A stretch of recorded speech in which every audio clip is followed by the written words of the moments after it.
Hello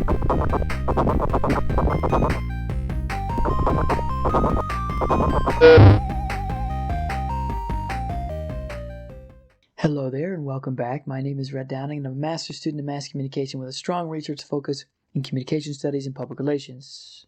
That was my undergrad. Communication studies and interpersonal relationships. Alright, I get those mixed all the time. Today, we are going to be going over active listening, something of which very few of us do in actuality, including myself. It's a skill, alright, and it's a very tough one to learn. So I figured it'd be a good idea to look into this sort of thing. We're going to go over this. I found this on Google Scholar. It is an excerpt from a book. I particularly like it because it has a great deal of people who cited it. So I figured, yeah, it's got some credibility to it. And then we're going to go over a video, and I have notes that can help us too. People who have been listened to in this new and special way, the authors mean actively, become more emotionally mature, more open to their experiences, less defensive, more democratic, and less authoritarian. Very good stuff to know, right? Now, so before we get into techniques, they talk about how we probably ought to know how people are brought up. I don't know why my mouse is being insane, and I don't like that color. See the growth of an individual. Through all of our lives, from early childhood on, we have learned to think of ourselves in certain definite ways. As far as what I can tell, all of what they talk about is how we build up a self-image. We build up the sense of self. How we appraise our self-worth, self-esteem, self-perception, all the self-add vocabulary word there. Yeah, we've talked about it. So that's what all of this is talking about. And they give a pretty good example somewhere in here. And it is plenty of good examples. Here we go. A man, for example, may regard himself as incompetent and worthless. They also talk about how he might be defensive about that sort of thing. So this guy, it is so necessary for him to maintain this self-picture that he is threatened by anything which would tend to change it. He must hold on to this self-picture because, bad or good, it's the only thing he has by which he can identify himself. This is why direct attempts to change this individual or change his self-picture are particularly threatening. He is forced to defend himself or to completely deny the experience. This denial of experience and defense of the self-picture tend to bring on rigidity of behavior and create difficulties in personal adjustment. You see why it might be hard to listen? Especially something like advice. Advice is a dangerous game. I think most people actually know that. And it's not as if everybody listens to advice anyway. And there's some reasons in here as to why. Let's see what this next one is. Here we get into actual listening. So if we want somebody to listen to us, as long as the atmosphere is threatening, there can be no effective communication. So I must create a climate which is neither critical, evaluative, nor moralizing. Nor moralizing. It must be an atmosphere of equality and freedom, permissiveness and understanding, acceptance and warmth. It is in this climate, and this climate only, that the individual feels safe enough to incorporate new experiences and new values into his concept of himself. When we encounter a person with a problem, our usual response is to try and change his way of looking at things, to get him to see his situation the way we see it, or would like him to see it. Golly, who knew reading would be so hard? What we seldom realize, however, is that under these circumstances, we're usually responding to our own needs to see this world in certain ways. It is always difficult for us to tolerate and understand actions which are different from the ways in which we believe we should act. No wonder listening is so difficult, let alone giving advice. This sounds like a clash of our sense of selves. And the older we grow, the more we mold into our sense of selves. So of course it's going to be more difficult to listen to these sorts of things, let alone change us. One problem the listener faces is that of responding to demands for decisions, judgments, and evaluations. He is constantly called upon to agree or disagree with someone or something. Yet, as he well knows, the question or challenge frequently is a masked expression of feelings or needs, which the speaker is far more anxious to communicate than he is to have the surface questions answered. It's a very important sentence. You need to mull that over. Because he cannot speak these feelings openly, the speaker must disguise them to himself and to others in acceptable form. This sounds like the social game we all play. Doesn't really matter to whom you go. We can't typically just dump our feelings on the people. It's too much. Too deep. Right? So this encompasses us greatly. Moreover, advice is seldom taken and information is hardly ever utilized. I love that. Advice is seldom taken. One example I have is this could clash with the idea that some people just want to be listened to. So my sister and I, for instance, what we do when we're on the phone, we do this nearly every time. We ask, hey, would you like advice? Can I give you advice? Are you in the mood for advice? Or do you just want to be listened to? It's amazing. And I would absolutely suggest that sort of thing with any of your relationships. This is also eye-opening too. Encouragement also may be seen as an attempt to motivate the speaker in certain directions or hold him off rather than as support. So encouragement doesn't always seem like support to people. I'm sure everything will be okay is not a helpful response to a person who is deeply discouraged about a problem. And yet sometimes we go up to our dearest friends and our dearest family members, put our hands on their shoulders, and say, everything's going to be okay. It's nice, it's just not enough. We have to be able to not only sympathize, but empathize. Now, granted, these sorts of things take a lot of energy, and it's no wonder not everybody wants to do them. But if we do, and we learn how to correctly, I have no doubt the relationships in which we do them would be more stable, more fulfilling, most likely. What to do? Active listening requires that we get inside the speaker, that we grasp from his point of view just what he is communicating to us. What is that another word for? I'm going to write it out. Put yourself in others' shoes. Oh my goodness.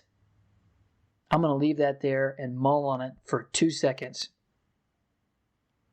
There we go. Amazing. Put yourself in others' shoes. Yes, it's going to be draining. It's going to be tough and rough sometimes, but it will help us actively listen. I love these next few points. Listen for total meaning. That means how it sounds, self-explanatory. There are underlying things that you'll be able to pick up on that give meaning. I love this next point. Oh my goodness. Respond to feelings.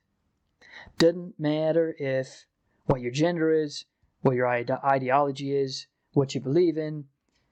Feelings are what binds us as humans. So this point, respond to feelings, is spectacular. I have to tell you.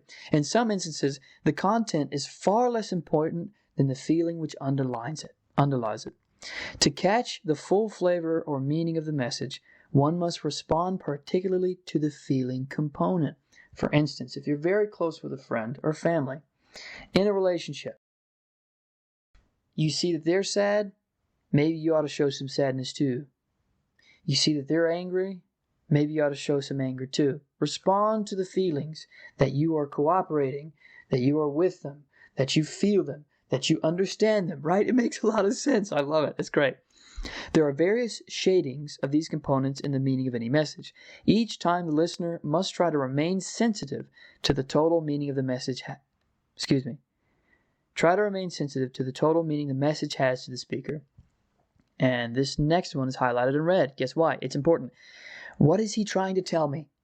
What does this mean to him? How does he see this situation? That is spectacular. Oh my goodness, I can't even tell you. If you ever in your life ask yourself these questions, it will open doors to stability and fulfillment in your relationships.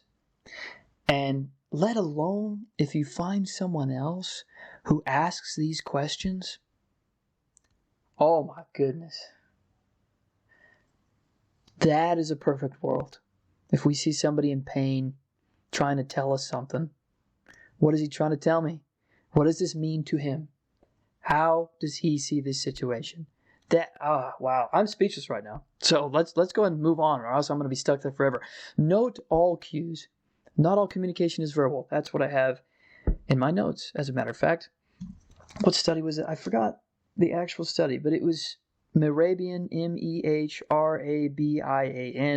and I think it was a study in the 1960s that found that upwards of 90% of communication is nonverbal. And I think a lot of us know that. The speaker's words alone don't tell us everything he's communicating. I think we all know that too. The way in which a speaker hesitates in his speech, for example, can tell us much about his feelings. So too, the inflection of his voice. You need to note things such as the person's facial expressions, body posture, hand movements, eye movements, and breathing. This is all phenomenal stuff. And what we can communicate by listening. By consistently listening to a speaker, you are conveying the idea that I'm interested in you as a person, and I think that what you feel is important. I respect your thoughts, and even if I don't agree with them, I know that they are valid for you. I feel sure that you have a contribution to make. I'm not trying to change you or evaluate you. Oh, wow, that should be highlighted in red. I just want to understand you. I think you're worth listening to, and I want you to know that I'm the kind of person you can talk to.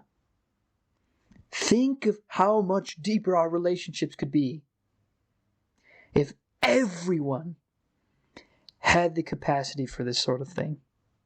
Talk about a perfect world. Talk about a perfect world. Because understanding another person is actually far more difficult than it seems at first. It is important to test constantly your ability to see the world in the way the speaker sees it. Golly, y'all need to read through all of this before we get into this video. I want to power through these notes because we've got some good stuff here. Active listening. Posture can tell you a lot. Obviously, context matters, and it depends on context. Everyone knows that. That goes without saying. Sometimes, for instance, if I'm open, got my hands behind my back, I could be interested in you, not necessarily romantically. I could be interested in you or the conversation being talked about. Or if I'm doing this and grimacing, it could be lack of openness and disinterested. Be careful judging these sorts of things.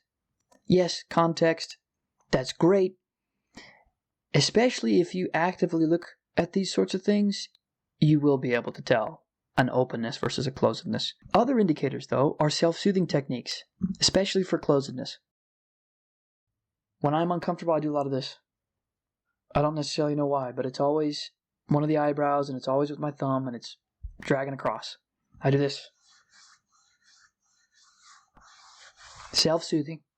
That is a huge indicator. Now, sometimes people say indicators are playing with their hands. Depends. I love playing with things. Right now, I'm not uncomfortable, and I'm playing with my pen. How many times do I have to say context matters? Okay? We're going to drill that in everybody's brain, apparently, because they drilled it into mine. Feet position, interestingly enough, is a great psychophysiological indicator of openness. That's what the literature says. I don't study feet. It sounds funny. I don't study the psychophysiological response of feet, but the next time you're with somebody one-on-one, glance at the feet. What are they doing? Are they open toward you? The next time you come across an old friend, maybe they do or don't want to talk to you, look at their feet. Are they willing to stop and turn towards you? Open themselves up? Yeah, it's great stuff. One of the most powerful ones, mimicry. I cannot tell you how powerful mimicry is. It is almost scary. Almost. It's so fascinating that it's almost scary. Or it's so scary that it's almost fascinating. Whichever one you pick.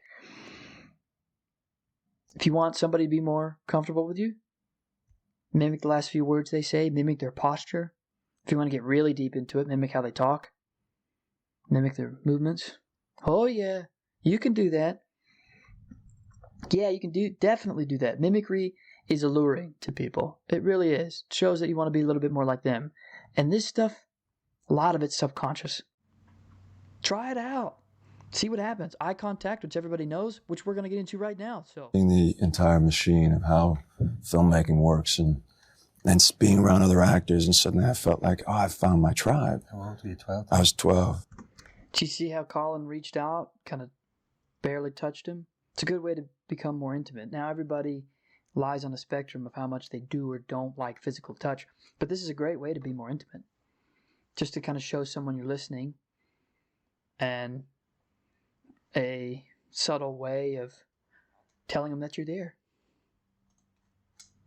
And yeah, I felt like suddenly I started wanting to be around other people, and I felt like we were cut from the same cloth, and it was really, and my mom saw that in me, and I owe her for everything, because she quit her job and she drove me to auditions and took me to acting classes, and through going through that process, What I want us to see is how often he turns his head and looks at everybody. His eye contact. It's phenomenal. It's phenomenal. What I've noticed, this is anecdotal, in my life, especially at my age, especially in a group, people will, if you're being introduced, for instance, people will get to know you 2-3 sentences. Hey, what's your name? What's your major? Hobbies. Then they'll reciprocate. Then they will never look at you again. They don't care if you're in the group. They don't open up to allow you into the group. And when they talk, they don't look at you. They typically, as far as what I could tell, look at the person to whom they're most connected, I would say.